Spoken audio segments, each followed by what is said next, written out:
Internet. My name is Chamomile. And I'm Requiem. I think we're getting close to home.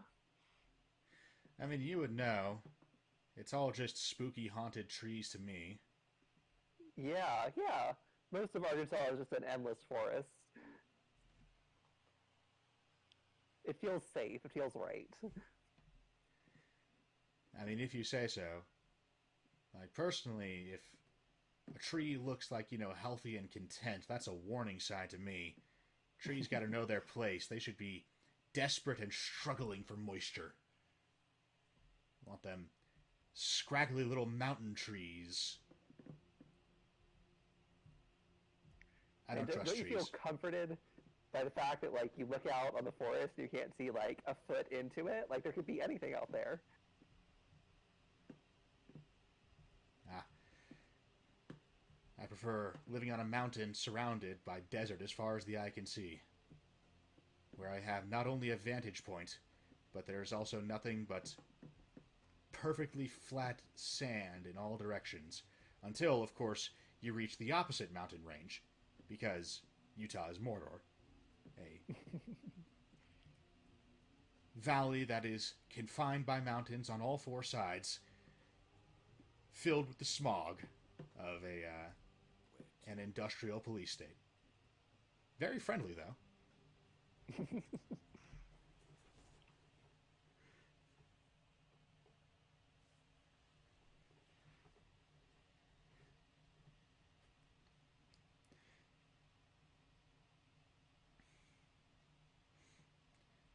Yeah, so we're just gonna pop on up here. The Griffith Park Observatory will find Nines Rodriguez, tell him the blood hunt is off, and, then we'll go back. It's basically a fetch quest, really. Yeah, I don't know why they even included this location. Just have them be you have this location just to go and talk to Nines, and they come back and nothing happens. It's really weird that they put this much effort into it.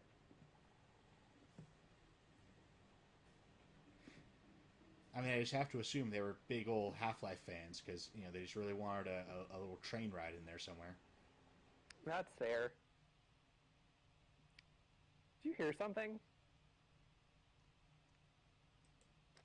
I don't think so. I think we're... I mean, was it It like sounded the like a car? howling. Because the... Weird. It's probably fine. Yeah, that's probably nothing. I mean, I expect that, trees just spontaneously emit howling noises from time to time. That's not a feature of tree biology, actually. Are you sure? It seems like a thing trees would do. Good to see you again, kid. Heard you made quite a name for yourself. No small feat in this city. I hear LaCroix needs us all of a sudden. I'm not sure if this dialogue changes based on whether or not, Does he now? what dialogue options you've made with regards to whether or not you like the Anarchs. Does he expect us to do all the fighting while the Camarilla throws mean looks from the sidelines? I mean, I feel probably. like they really pushed you towards the Anarchs. Oh, absolutely. Like, the Anarchs are clearly the good guys. Wish they had a little more ambiguity, But then again, like in New Vegas, independent Mr. House and NCR can all make a case for themselves. Right. Like, there's not a case to be made for Caesar's Legion at all, but the other three, there's cases to be made. all of a sudden, something's not right. And there's something to be said for... It's from the... I call them North Korea factions from Mercenaries, where North Korea was the only faction that you were always hostile towards, which is not true of Caesar's Legion. But, Not what I actually not. need here. Smell that? Smells like smoke. We gotta get out of here. Yeah, and the noise is getting louder. I'm a little concerned. Kid, we've been followed. That fire's coming from all Do you think we should directions. It's man-made. stop the recording for a second, or Nah, it's fine. Like, the last thing I want to do is burn through our buffer again, and then we have to record an extra episode for a couple of weeks. That's always exhausting. yeah? You don't understand. The fire wasn't set to We're almost home. We could probably just stop in Little Rock and do a bunch of recordings. didn't hide out here because it was Yeah, but then we have to record no one would come a whole bunch of episodes in one block, and by the time we get to the fourth episode of a block, we're just totally exhausted. Like, That's true. Be out for blood for that fire. Come on, move! Yeah, I'm scared of werewolves. 500 pounds of hair and claw. Guns are useless, and getting close is suicide. The only thing to do is run. Now let's get to the tram. We can't waste any more time.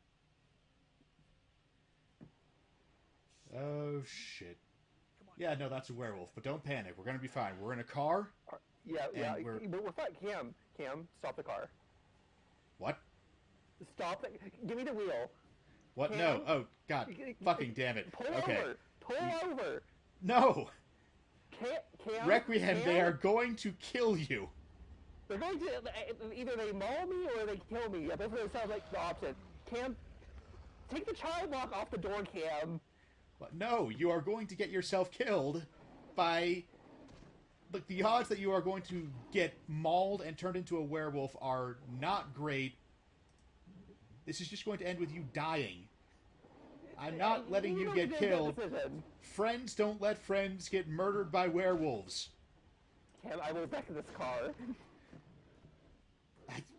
It's my only car, man. It's not like I have two. You better not. Damn it. Where's my corkboard? I'm going to get my corkboard and I'm going to hit you in the head with it. Did you throw away my corkboard? Strictly speaking, Mother Sorrow threw away her corkboard, but it was taking up a lot of room in the car, so, I'm not going to hold that one against her. I still don't know where you got it. Don't worry about it. Hold on, I'm going to roll down the window. Hey, werewolves, we're this way! Bite me, please! God damn it. I thought we might lose them around the corner with all these trees. Stop trying to climb out the window. We have so much beef jerky! We don't have any beef jerky. I guess unless you count Requiem.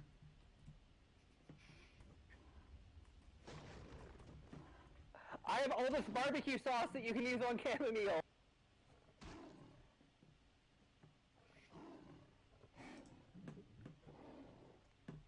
And why are you ruining my dreams?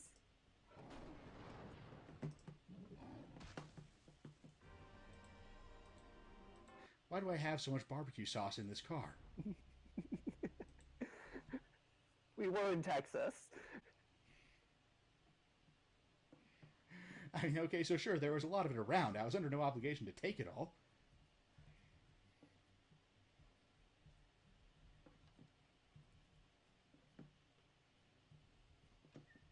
Cam, why are you ruining my dreams? I know, okay. If there was, like, a guarantee that you would actually survive and turn into a werewolf, I would totally let you get mauled by a werewolf. But, like, do you have any idea what the survival rates on werewolf attacks are?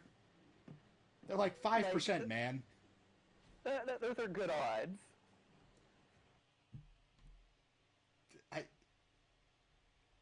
You're aware of your relationship with Fortuna, right? We're talking about you've got to get a natural 20. I wouldn't trust my luck to that, let alone yours.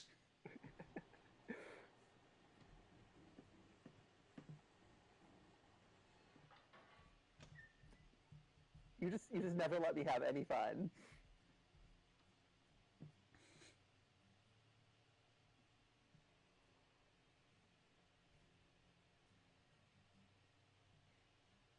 Good to see you again. Does he now? I still don't trust Something's... I guess as long as we're doing this, we can just talk about werewolves in general. I mean, if it'll stop you from yelling out the window... No, kid, you don't understand. Yeah, definitely. Definitely. Don't pay attention to what I'm doing right now anyways. I'm not throwing stuff out the window like a bread trail. I mean, I'm kind of focused on trying to shake the werewolves, so I frankly don't have enough spare attention to see what you're doing one way or another. That seems like a suspiciously specific denial. I sure fucking hope you're telling the truth.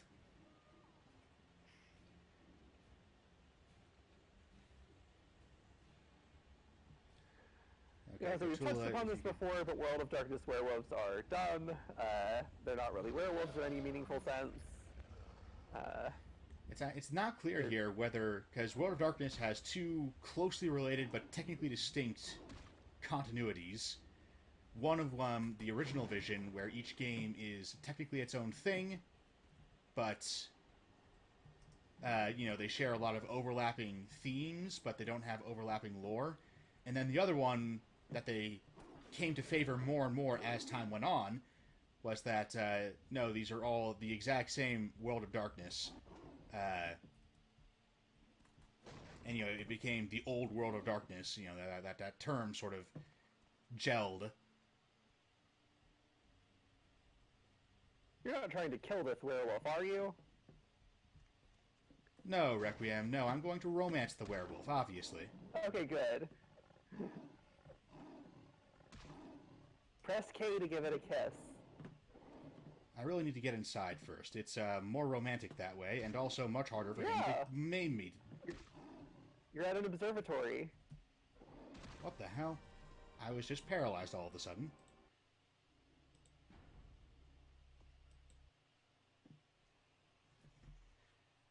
Yeah, so in Vampire, werewolves just live in the wilderness, ambiguously hate vampires for no obvious reason. Although, creatures of the wild and creature of the city, it makes sense they wouldn't get along, but, they are basically... Did vampire originate that? Possibly? I mean... It's one of those things that does make sense, but it's also like, did they really come up with it?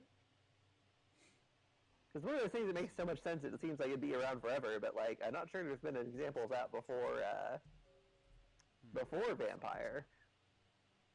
Not what I mean, kid. We gotta get... Kid, we've been... No, kid, you... Yeah. In Old World of Darkness, they have this whole environmentalist theme, which is fine, but it's also, like, it's one of those things where it's, like, it makes sense that there'd be a werewolf faction that was like that, but having it be the overriding thing of every werewolf faction was kind of... goes back to trying to force a theme on the games. The New World of Darkness, they just were concerned about spirits, which is one of those concerns that's so completely abstracted from any real-world concern that it was hard to care. And in neither of the games does it feel like you're a werewolf. It's like you're a shaman with wolf powers for some reason. Yeah. Okay, we gotta get a save file on the right side of this cutscene. I mean, shouldn't you be more concerned about the actual werewolves? I mean, yeah, but also content. I mean, we've seemed to have lost them, so, like, I kind of need a bathroom break. We should pull over. I mean, on the one hand, you're clearly lying. But on the other hand, it's not like I want you to go to the bathroom in my car. Yeah, don't think I won't do that again.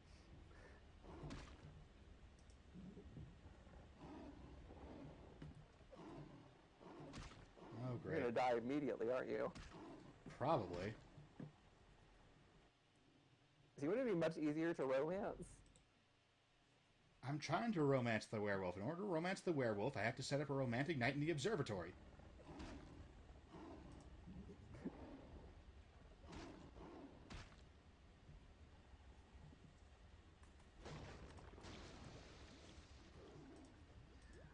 One other interesting thing about the werewolf versus vampire dynamic is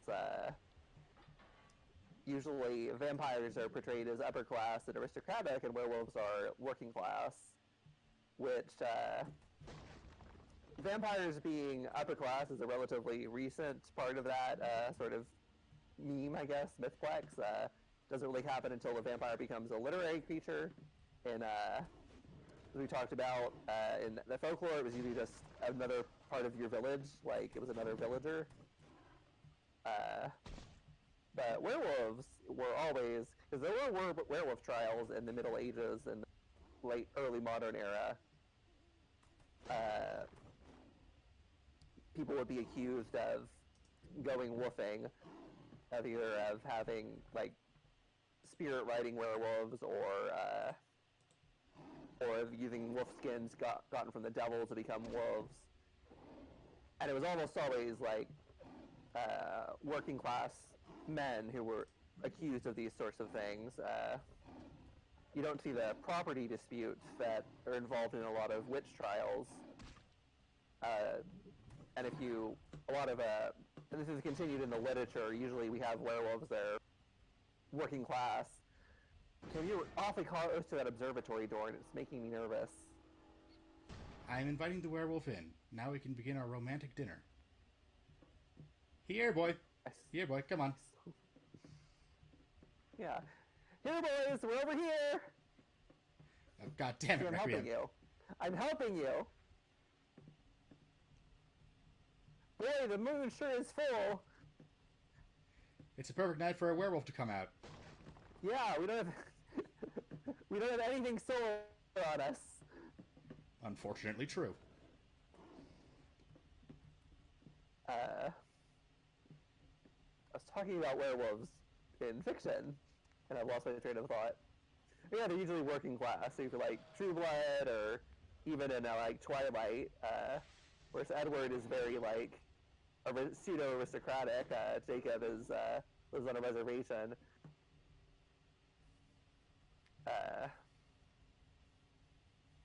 The movie, the main character in American Werewolf in London. Apparently gotten you a puppy. Oh, I was going to ask you what you wanted to call him, but he's... No, I think maybe he is being friendly still. Ah, God damn it. Almost had him. Cam, don't you dare. Cam. Oh, relax. I swear to God. I hate you so much. I hate you so much. Hey Cam, would you smear yourself with this really quick? It's not deer blood. I mean, normally I'd say no, but you seemed really upset about the werewolf, so, like, I'm going to throw you a bone. Okay, good. This seems suspiciously like deer blood. How would you even know? Do they even have deer in Utah? I thought they got rid of all the animals in Utah.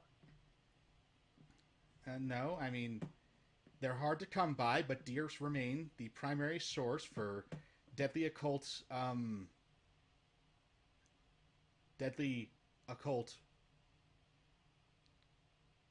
gluten-free meals. Yeah, exactly. And it'll moisturize your skin. Yes. Not being overtaken by the stranger. I am conducting absolutely no horrible occult rituals whatsoever. Yeah, it's fine. So the main character in An American Werewolf in London is, we don't really get an insight into his class, like he is a tourist in a foreign country. So he's just presumably securely middle class, but in general, werewolves are going to be coded working class.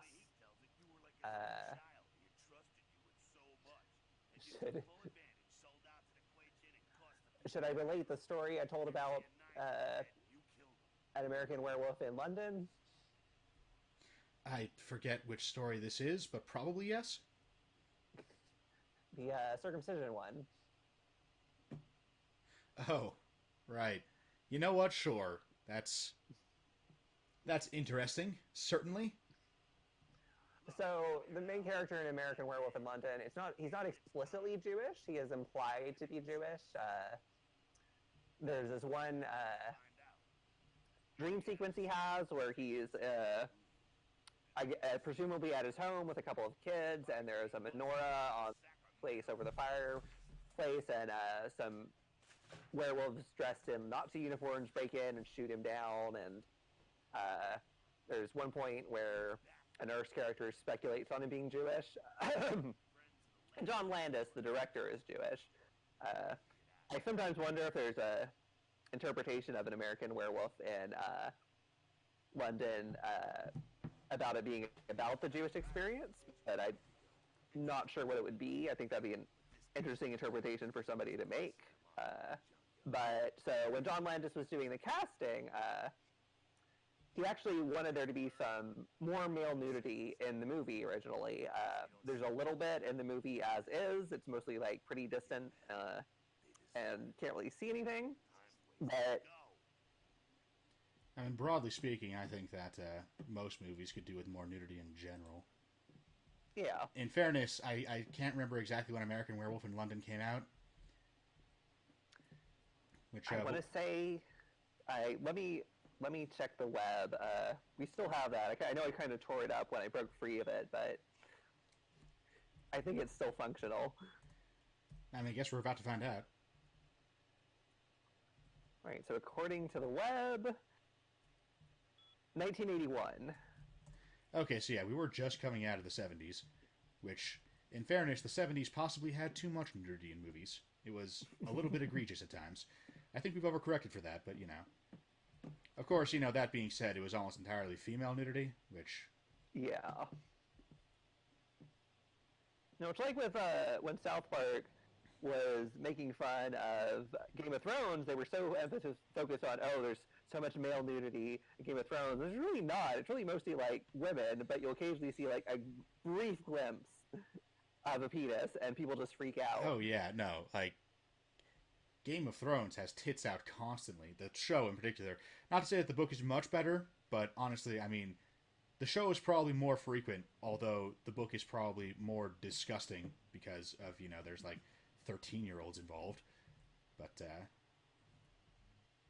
So Landis wanted there to be more male nudity. It, it arguably makes sense. Like, werewolves are bursting out of their clothes to turn into giant wolf monsters, so yeah. there was a justification there. Oh, hey, did I ever tell you how the more experienced lycanthropes figured out how to keep their pants in... You never did. That was one of the lingering mysteries of was that a sorcery or... They had a special magic designed to keep their pants. No, you have a second pair of pants on underneath your first pair that is much baggier, and then you keep a belt in that pair of pants. It's actually... It's one of the things that I liked about that, specifically because it was kind of mundane and jury-rigged and seemed kind of werewolfish to me, that, you know, your big secret is a second pair of pants. Oh, God damn it. This is unfortunate. How did you guys know I'm here? And also, why aren't you taking damage from my shotgun? That feels unfair to me. Although, you apparently have just absolutely terrible damage, so...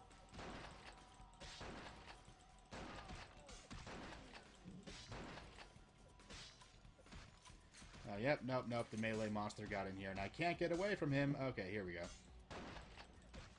That was too late.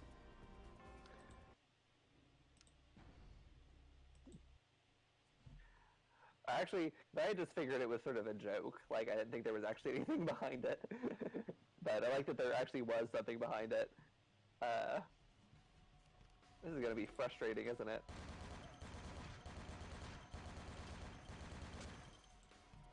So, Landon just wanted there to be more nudity. So when he did the casting call, the guy he was going to cast, let me look it up, David Naughton. He asked David Naughton if he was circumcised, because he wants there to be male nudity, and he wants the character to be Jewish, so he needs to be circumcised. And David Naughton said, oh yeah. And David Naughton was not actually circumcised. So when it came time to do the scene with the male nudity, apparently David Naughton takes off his pants, and John Landis is like, God damn it, Naughton. You lied to me.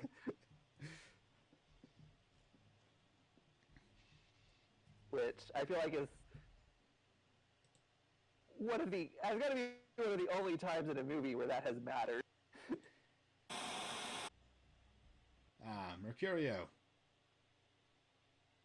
It's like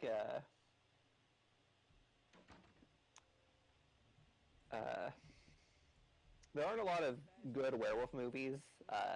American Werewolf in London is probably one of the best. A lot of people like Ginger Snaps and Dog Soldiers, neither of which I have actually seen.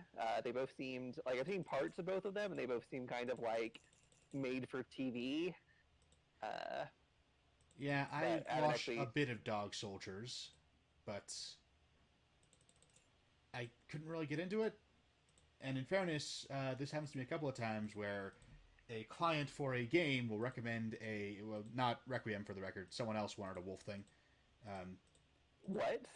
yeah, no, it was considerably more heterosexual. Uh, but they listed Dog Soldiers as one of their influences, so I gave it a try and I bounced off it pretty quick. Although, when I'm watching movies out of obligation, that does tend to happen to me a lot more. Like, even with the exact same thing, like it happened to me with Ruby once.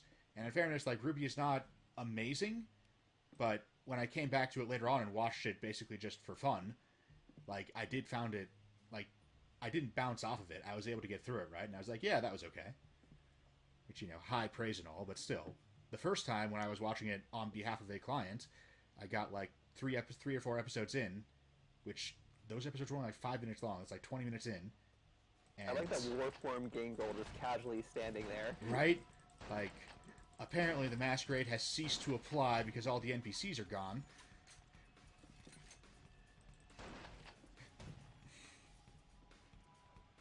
Yeah, I'm not... The problem with werewolf media is it has to rely on special effects, and bad special effects can just ruin it. Yeah, no, Buffy had the exact same problem. Its werewolf plotlines were pretty okay, but they could never sell it because the werewolf transformation always looked like, a guy who wasn't even good at making fursuits. Like, not only did it look like someone in a fursuit, it looked like they weren't even particularly good at it.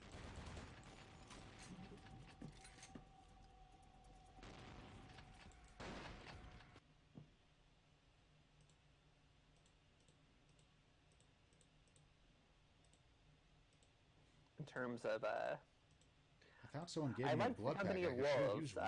the movie. It was a little...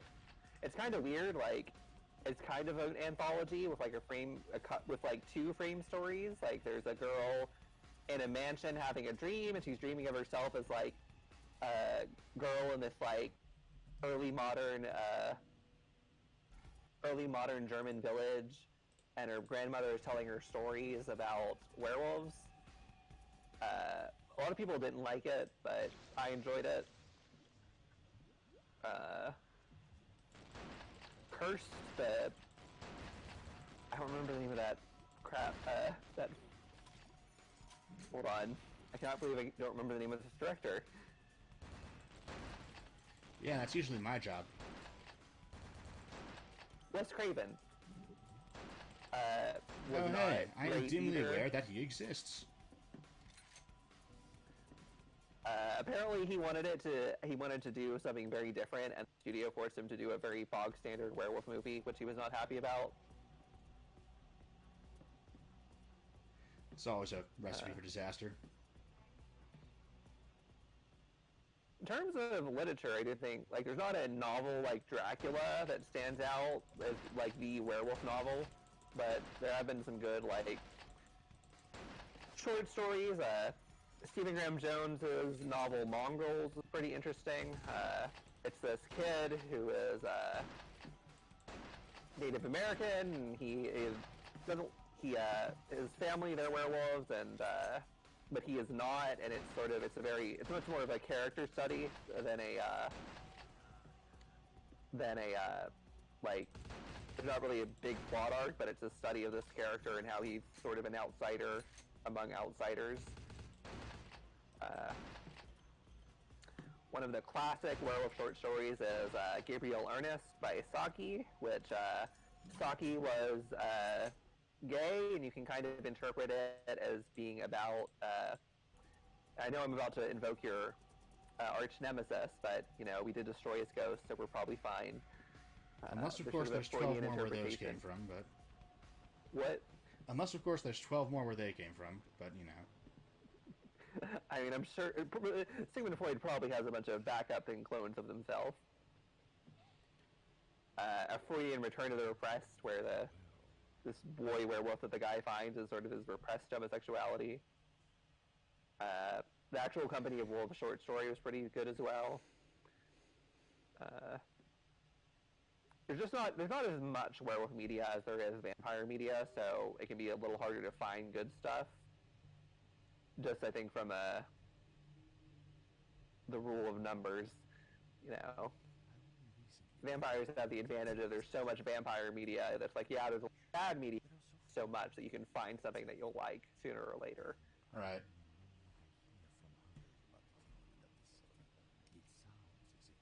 Like, for me, vampires stuff, I mainly like vampire video games because in vampire movies, the vampires are always the bad guy. You rarely get the vampiric hero. But, Right. you know, even amongst vampire video games, like, there's a lot of really bad ones. There's a lot of ones that tried to be Bloodlines and failed. But,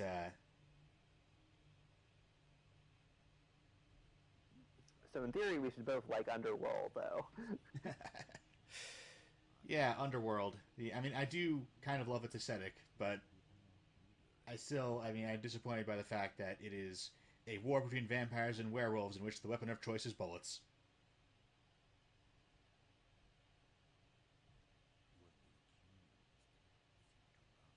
Which is, I haven't heard any howling in a while.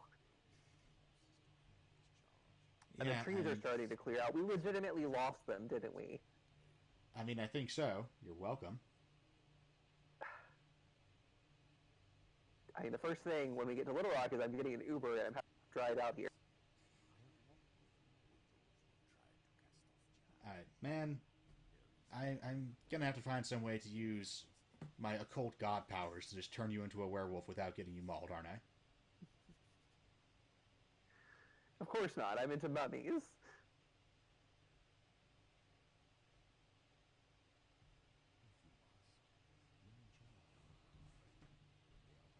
What have I ever done that would make you think I was into werewolves, Cam? Remind me again what was on the Excluding the past corkboard? 30 minutes.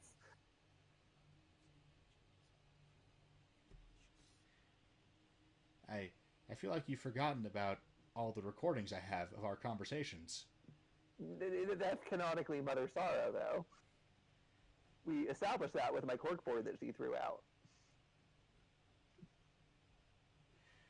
Now, I mean, all interpretations are valid, but that is not how I interpreted that scene. I read that scene very differently from you. Like, certainly you claimed that, but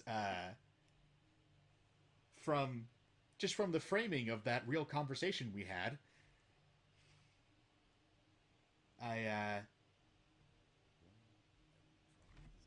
do think that hey, you know what? We're friends. I won't even finish that thought. It's fine. Everything is fine. So now we get to fight the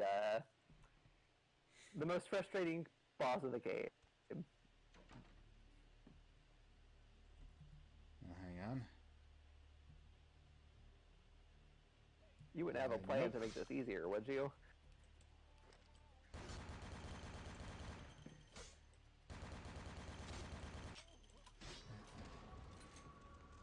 I am at maximum blood. This is bullshit. My humanity isn't even very low. Who is that? Is that... You're my fucking friend. The hell are you doing here? Behave, demon. If you are to fight ghost people, I will fight you. You're gonna die in like 10 seconds because we almost mauled you to death. I mean, Which I is guess something you're a good expendable friend now. allows if that friend wants it.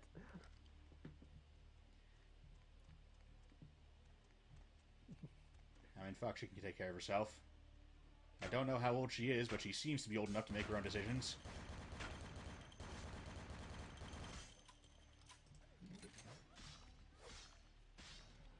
Okay, the upskirt is really egregious here, although in fairness, I don't think it's intentional. I think the skirt physics in this game just suck.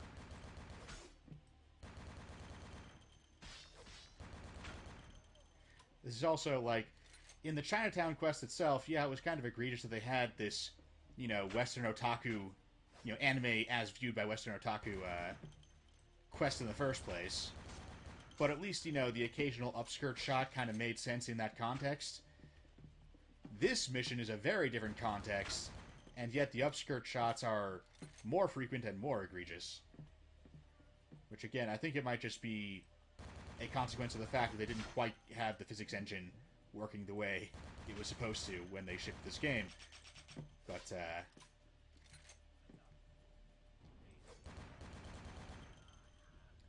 still, it does very much sort of ruin the effect here. I mean, she's made it past the first 10 seconds, so good on her. She might be invincible. Good for her. If you So, apply yourself, you can be anything.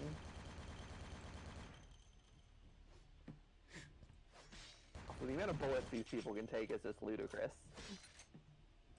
Also, why do none of them have guns? Right?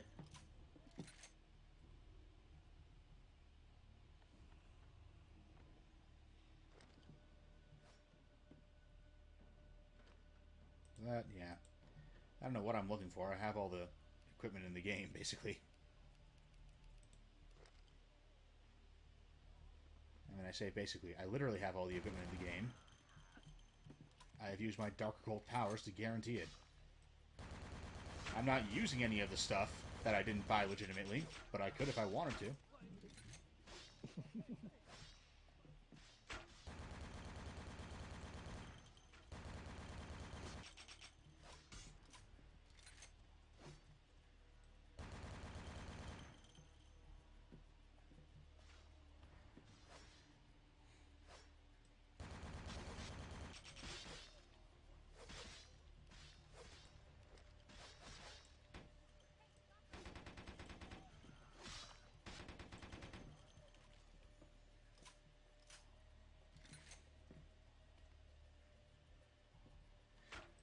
I wonder why they went with a Stayer AUG for this game's assault rifle. The what? The Stayer AUG. It's as you can no doubt tell from the name, it is a German weapon. It's just, it's the assault rifle that I've been using this whole time. I definitely, I appreciate the variety compared to the standard M4 or M16. Where, occasionally you'll get an AK-47, but even then, usually only if there's also an M4 or an M16. But they went pretty standard with everything else, They've got the Glock for a standard pistol. They've got the Uzi as their submachine gun. The Spaz 15 is kind of weird. Usually you get a Spaz 12 for the auto shotgun, but I guess the Spaz 15 does reload faster.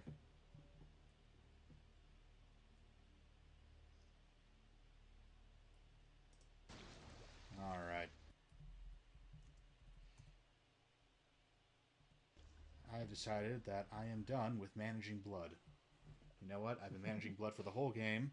Strictly speaking, my blood is basically infinite so long as I am handy with my blood theft.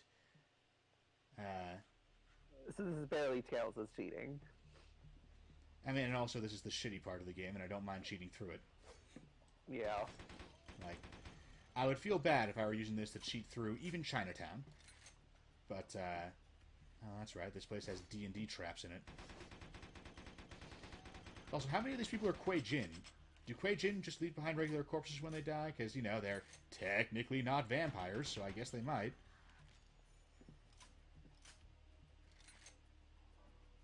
Again, one of the dumber decisions of White Wolf, of which there are many.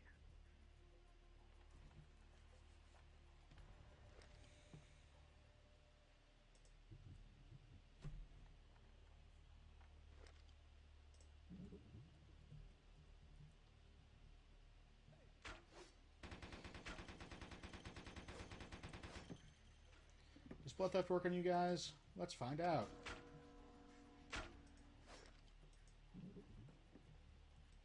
Looks like yes. So I think these are all mortals. Like, these aren't even Kuei Jin, who, learned how to use katanas in the 15th century and then just never upgraded to guns, which would still be done because, vampires all upgraded to guns, so how come the Chinese vampires didn't? Also, why are the Chinese vampires using katanas at all?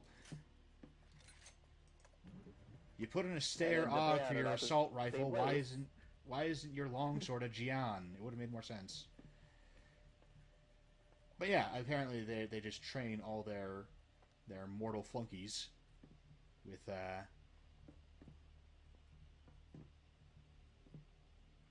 weapons that are a couple of centuries out of date. Either that, or again, it might just be that blood theft works on Kuei Jin, even though it doesn't work on vampires. Or at least I don't think it does. If it does, then, you know, I gave myself a whole lot of unnecessary heartache in the blood hunt by not using it ever. Although, frankly, I do just kind of like the Daka sounds.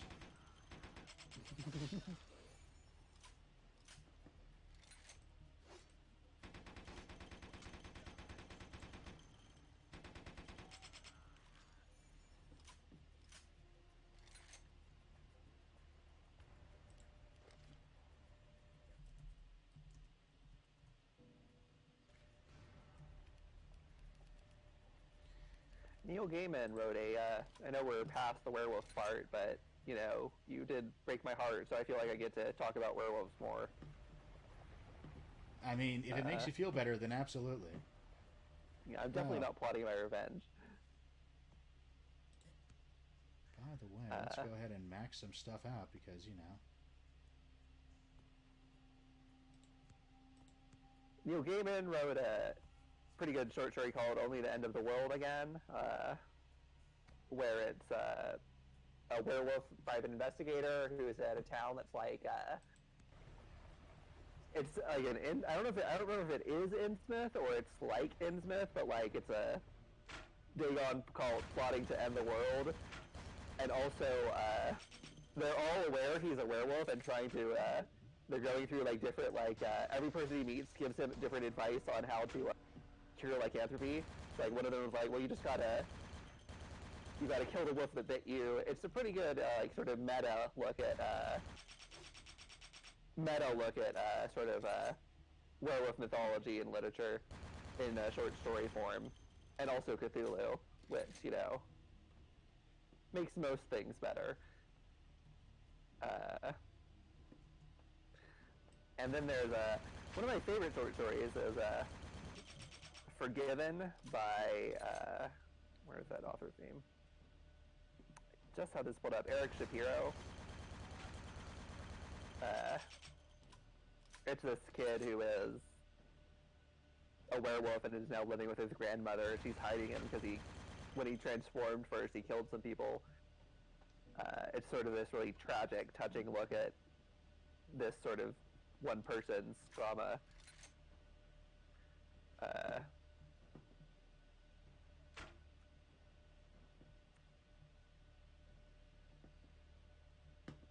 Then there's the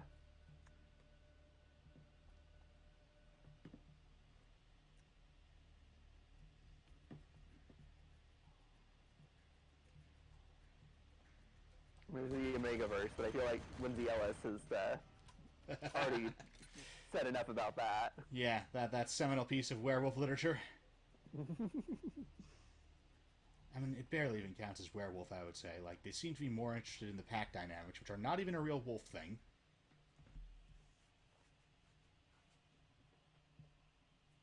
Like, obviously, if you're doing a werewolf stuff, you want some sort of pack, but like the alpha stuff, like, because the actual wolf biology, the original paper just was about alphas. People added the omega and beta stuff later, and then it turned out the alpha thing wasn't even real. It's like, obviously you want, like, packs, but there's no reason to have, like, this weird hierarchy thing that people want to put in. Yeah, I mean, the way that I've always run wolf packs, this came up in Houston After Sundown, is that werewolves tend to be the most anarchic. Like, they will have a leader, and just because werewolves are fundamentally human, and there is that misconception in human society about werewolf alphas, the leader might even be called an alpha, but they're pretty non-hierarchical. Like, you know, the alpha is not, like, strictly enforcing their dominance over the omegas or whatever. Because firstly, there are no omegas. There is a very rough hierarchy. There is probably one person who is, like, sort of considered the most respected for whatever reason, you know, whatever qualities that specific pack values, and, you know, which werewolves will tend to drift into joining whichever pack cares about similar things as they do. So, it might be the best hunter, the most dangerous werewolf. It might be, they might value a sort of practical, rugged wisdom. Maybe it's the guy with the most beautiful mane when transformed. Whatever. There'll be something. Subcultures have virtues that they exalt in their members, and a werewolf pack will have a virtue, and whoever best embodies that, people will tend to gravitate towards respecting that person. They won't necessarily do everything they say, but, not doing what the leader says is sort of like a statement, in a way that not doing what one of your random packmates says is just, that happens. So, but it is, it's extremely informal. There'll be new guys who haven't really, they'll generally be fairly accepting unless they're specifically villainous, but they're still kind of new guys where no one's quite sure if they're even going to stick around or if we want them around or what. And then there's people who are more firmly in the pack where it's it would be weird if they left. We trust them and, we rely on them. And then there are, a couple of guys who are really respected because they did something, because they have accomplishments and qualities that the pack respects. And if you really wanted to, you could sort of loosely map that to Alpha, Beta, and Omega, but it doesn't actually fit the hierarchy at all. There is no, obedience hierarchy here. It's just... It's extremely loose, is the way that I've always... Which makes the most sense to me. It feels like werewolves are all individually big and powerful, and you would expect them to have an independent streak to them.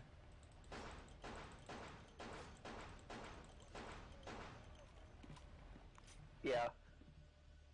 It was too bad we didn't get into that into after Sundown, but again, the not communicating with each other because we didn't know each other. I was terrified of fucking it up, so I never even tried. Having Zeke more interacting with a werewolf pack probably would have been a dynamic. He would have fit in pretty well with that, because, that's... Much closer to who he is as a person than the other... Right. Of the factions, the one he fit in the most was probably the Laughter Factory, ironically.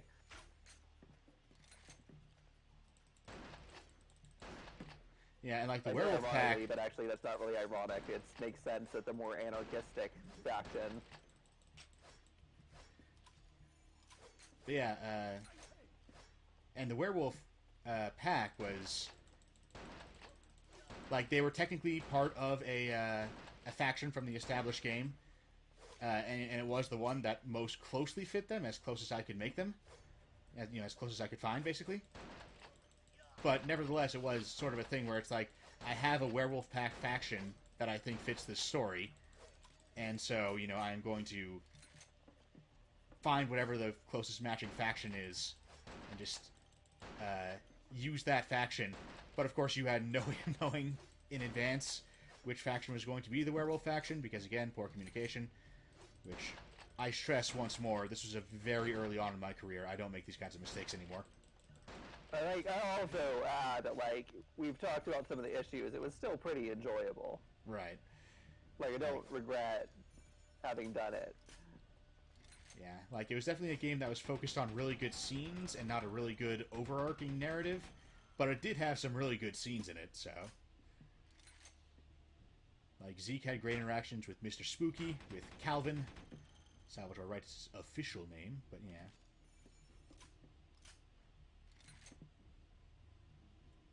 God, this place is such a dungeon.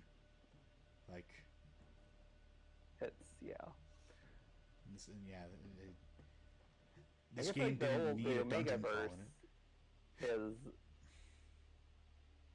it's not even really a werewolf thing, because it's they have weird genitals is the primary thing. Yeah, it's also, there is a BDSM sub-niche, which is predator-prey, where, one person is very literally chased down and hunted as though a predator chasing down prey, like a wolf and a rabbit, except at the end there's fucking. instead of, devouring. And so Omegaverse definitely gives me strong vibes of that.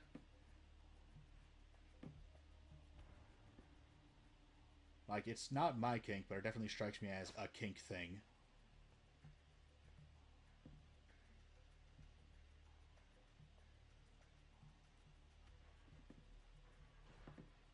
Oh yeah, hang on. This is the dumb puzzle room.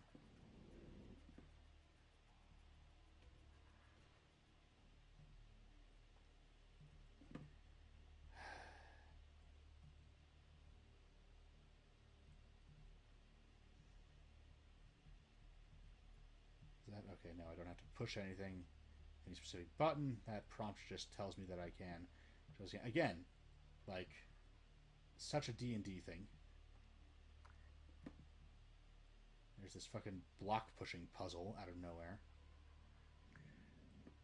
But Lindsay Ellis has done 2 videos about a specific Omegaverse novel that the videos are definitely worth watching. Oh man. I mean, it's definitely an internet drama thing, but like, if that's your jam, then this is a prime cut. Oh my god. Jam. The favorite visual joke she does is when she has the sonic balloon that she inflates.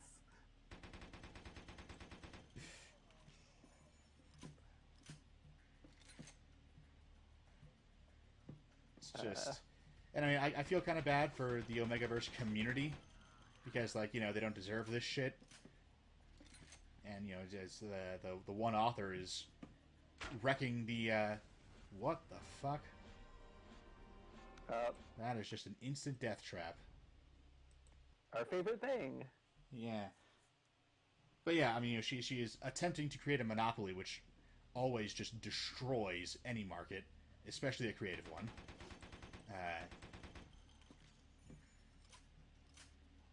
Like, the fact that, like, as Lindsay Ellis points out, like, the A-Lab podcast was especially mean to her, but they're all lawyers, so of course she doesn't go after them. They're also all men, and notably all of her targets have been women, which, and I mean, in this specific context, I don't think it would be much harder to go after men than women. It might even be easier, just because the relevant community is, I think, more, like, there's more women than men into Omegaverse, I believe, although, I don't have data on that. That's just the vibe I get. And in fairness, I do know a lot about this community from, this one woman who only seems to go after other women. Just save right here, just in case I'm wrong about where these death traps are.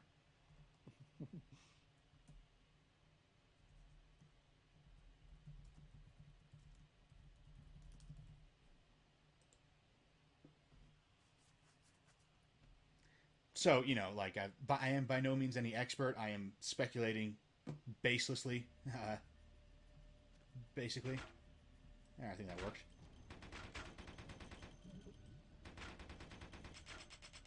Okay, I need you to be less alive just as fast as possible. Thank you. God, the reloads in this game take forever. Like, it feels like they timed the reloads in this game based on watching someone, like, at a range, casually reloading a gun while they wait for someone to, like, change the targets or whatever.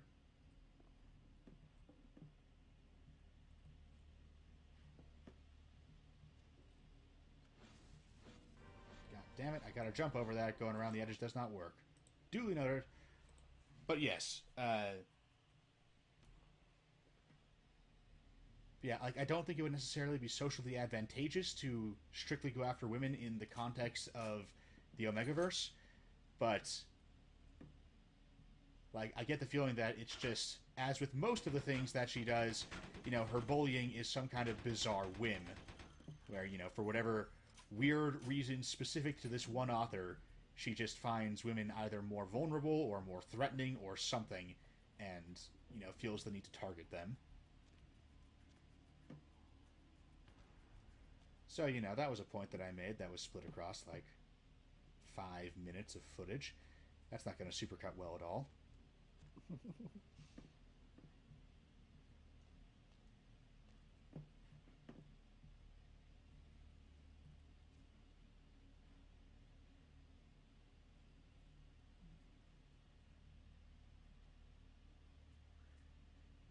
there's one werewolf movie that I haven't seen that part of me wants to, and it looks really bad. Now, after I say this, I'm gonna deny having ever said this and blame it on Mother Sorrow.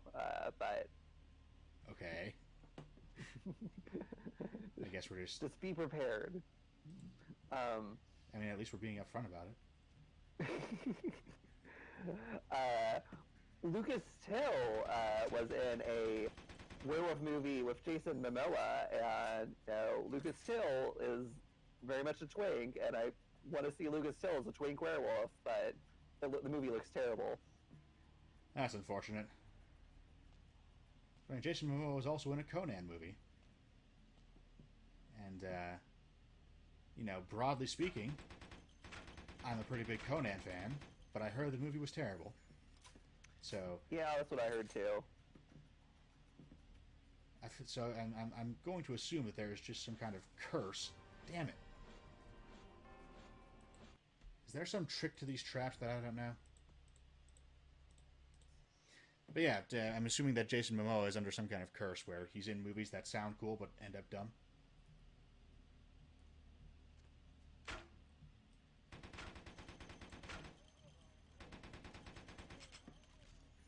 One of Lucas Till's first big roles. I don't know if you know who Lucas Till is. I do not. All right, so he was Havoc Also, in the X-Men First Class movies. Corrected yourself right there. Oh, I remember Havoc. But I find the correction there a little bit suspicious. Did you kill Lucas Till? Why would you think that, though? Well, I mean, it does seem very weird, but then you're like, oh, if you don't know who Lucas Till was, I mean, he's still alive? I have no reason to suspect he's dead. I mean, I don't know why you would kill a perfectly good twink, but just the way you phrase that. Exactly. Why would I kill a perfectly good twink? That doesn't make any sense for who I am. It's true, but I mean, just the way that came out, it sounded very suspicious.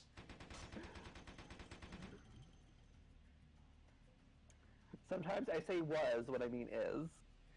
I mean, I am the last person who should be bitching about picking the wrong words, because I'm not eloquent off the cuff at all. But one of his first big roles, he was the love interest in the Hannah Montana. Really? Yeah. I dimly recall that guy.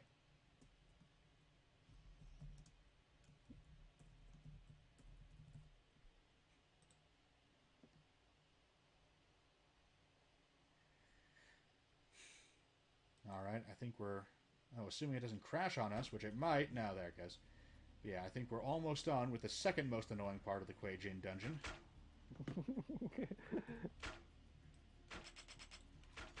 Oh, hell. Just go through our lackadaisical reload process here. There we are. There's a reason we just have talked about werewolves, because there's nothing worth talking about here other than this sucks, don't do this. Yeah. Do not take your immersive sim and turn it into a fucking dungeon crawler at the last second. This is a completely different genre of game.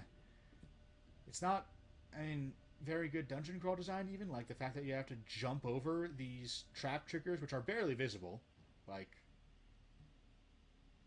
not especially well singled even. Traps are, broadly speaking, not very good gameplay in tabletop role-playing games, in video games.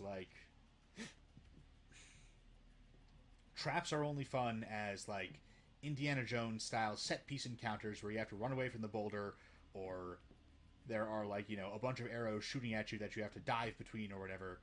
But this whole avoid the trigger thing, I don't know why that caught on. I guess maybe because it makes designers feel clever, but...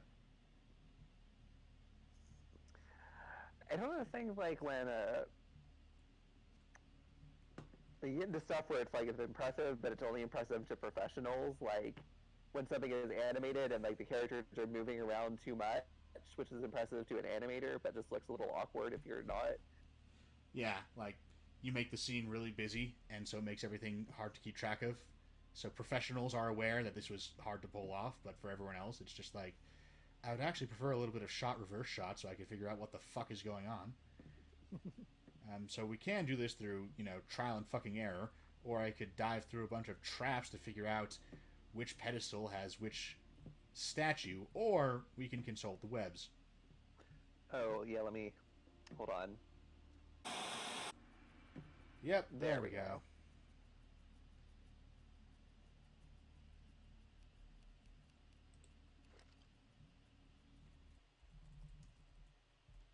Since we're still in the Quajan Temple, I'm going to continue talking about werewolves. Willem de Blakecourt is a Dutch scholar who has written a lot about werewolves. He had this interesting, he did a study of werewolf folktales in Germany, the Netherlands, and Belgium. And what he found that was really interesting is, oh, this is the worst battle in the game. What he found that was interesting was that werewolf was essentially always a sexually deviant man. One of the lines he finds in folktale is that werewolves are sodomites and pansies all. In all of the folktales, even when it's not explicit, a werewolf, there's implied sexual deviancy. One of the common folktales is where a girl has a partner who is either her husband or a boyfriend. I think in Germany it's husband, and the Netherlands it's always an unmarried couple who is able to stop being a werewolf by eating her apron, which is always red. Like there's some pretty obvious sexual subtext going on there. I realize risking invoking Freud. So you have a flamethrower? I do. I also have dark occult powers that have reduced this primarily melee boss to immobility. Oh. So it's still going to take half of forever to get through this, but her range attacks are pretty easy to dodge. We go ahead and throw a blood shield out of an abundance of caution. But yeah, this is an extremely irritating boss fight that we are just going to cheese our way right through. I say cheese our way right through, I'm just blatantly cheating. Also, why does the East Asian vampire turn into like a Cthulhu monster? Right? I mean, it is at least a cool looking design, but it makes no sense. Like, I'm glad this monster is in the game at all, it looks cool, but it doesn't really fit here, specifically. And also, this is an incredibly frustrating battle. Yeah. Like, I'm glad this monster design is here. I am very much aggravated that this monster fight is here.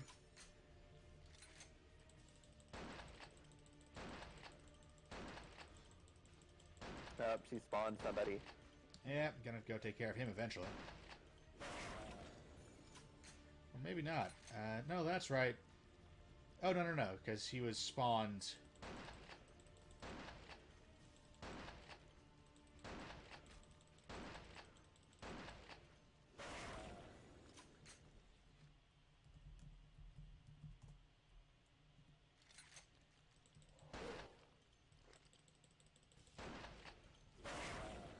Alright, let me just slip on through here. Oh, it's adorable.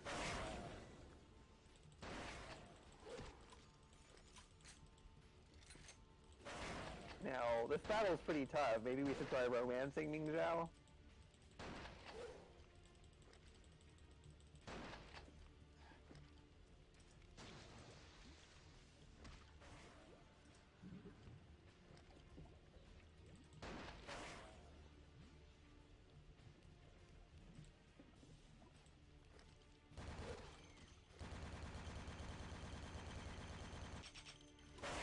There we go. That one refused to freeze properly.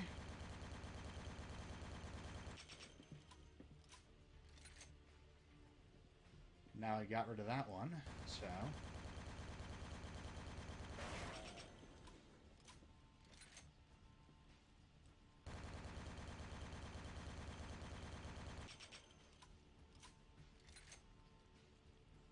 I'm hearing sound effects that sound like a tiny little thing being spawned, but I don't see any. I think she might just make weird high-pitched squealing noises sometimes. Which, by the way, I don't remember anything remotely resembling this in the Kindred of the East book, but I did skim the section on magic powers, so I might have just missed it. Still, weird power. I'm gonna search Ming Zhao war form.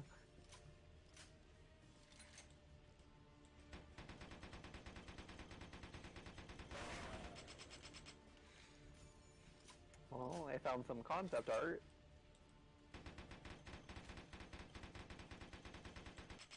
But again, I don't see what this has to do with Yeah, there's some sort of demon form. Did you kill not her? especially. I did.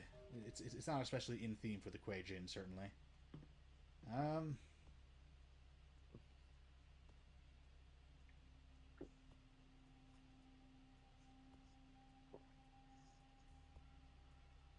I get 11? I can get 11 combat defense, and I guess I may as well.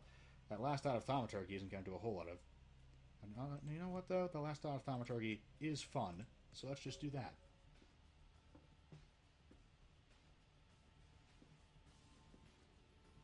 And now we get to fight the sheriff. Yeah, LaCroix's dungeon is not as bad as Ming Zhao's, but it's still not great, you know? It's much like the Society of Leopold. I think it kind of gets itself the backhanded compliment of not bad.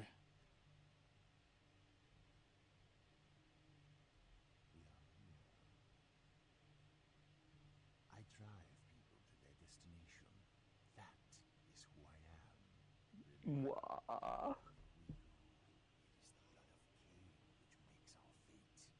A lot of people think that Kane is the taxi driver.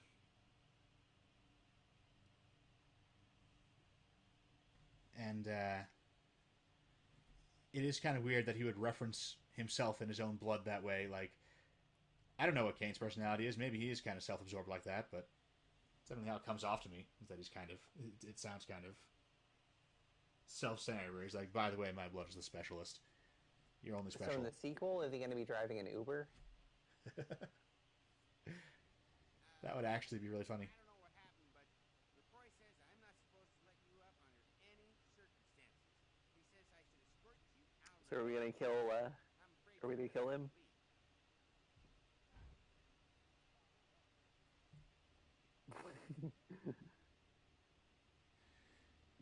Oh yeah, we have magical powers, so... Yeah. I mean, there was probably a persuasion check for it, and my persuasion is pretty high. For that matter, there may have been a seduction check for it. My seduction is 7, which is not end game level, but... Oh, do you fellas want to play? That's cute. I'll go ahead and let you take the first shot.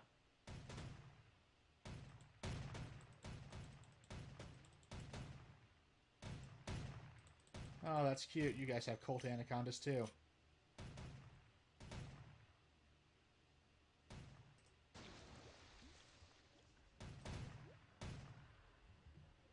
Let's test our new toy out.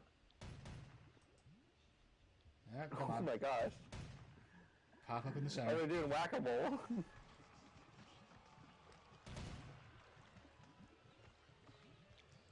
Pop, you bastard. There you go.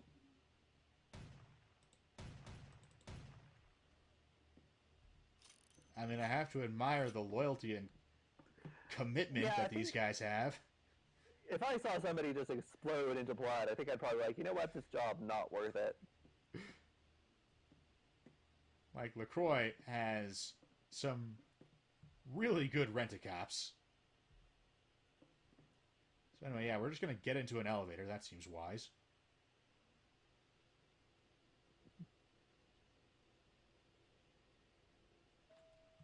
Fucking finally.